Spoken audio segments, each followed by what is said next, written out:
വലിയ പറമ്പ് ഇടയിലക്കാട്ടിലെ പ്രധാന പാതയിൽ ഇരുചക്ര വാഹനങ്ങളെ വീഴ്ത്തുന്ന തരത്തിൽ ഇളകിത്തെറിച്ച കരിങ്കൽ ചീളുകൾ നീക്കി അരികുറപ്പിച്ച് അധികൃതർ. സിറ്റി ചാനൽ ന്യൂസ് നൽകിയ വാർത്തയെ തുടർന്നാണ് നടപടി.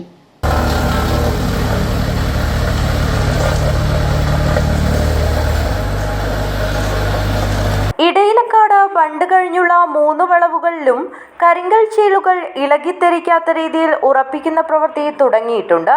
ടിപ്പർ ലോറികൾ, ബസ്സുകൾ തുടങ്ങി വലിയ വാഹനങ്ങൾ വളവിലൂടെ കടന്നുപോകുമ്പോൾ പുതുതായി അരികിൽ നിരത്തിയ കരിങ്കൽ ചീളുകൾ ഇളകി റോഡിലേക്ക് തെറിക്കുന്നത് മൂലം ദിവസങ്ങളായി ഇരുചക്ര വാഹനങ്ങൾക്ക് അപകട ഭീഷണി ഉയർന്നിരിക്കുകയാണ്. ഇത് ചൂണ്ടിക്കാട്ടി കഴിഞ്ഞ ദിവസം സിറ്റി ചാനൽ വാർത്ത റിപ്പോർട്ട് ചെയ്തിരുന്നു. ഇതിനെ തുടർന്നാണ് റോളർ ഉപയോഗിച്ച് അരിക് ഉറപ്പിക്കുന്ന പ്രവൃത്തി ശനിയാഴ്ച ആരംഭിച്ചത്.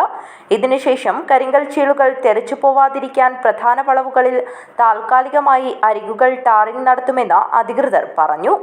കാസർഗോഡ് വികസന പാക്കേജിൽ ഉൾപ്പെടുത്തി ഇടയിലക്കാട് ബണ്ട് മുതൽ വലിയ പറമ്പ് പാലം വരെ മെക്കാഡ് ടാറിംഗ് നടത്തുന്നതിനുള്ള നടപടികൾ അന്തിമഘട്ടത്തിലാണ്. ഏതാണ്ട് 18-ൽ പരം വൈദ്യുത തൂണുകൾ റോഡിൽ നിന്നും മാറ്റി സ്ഥാപിച്ചു വേണം ടാറിംഗ് നടത്താൻ.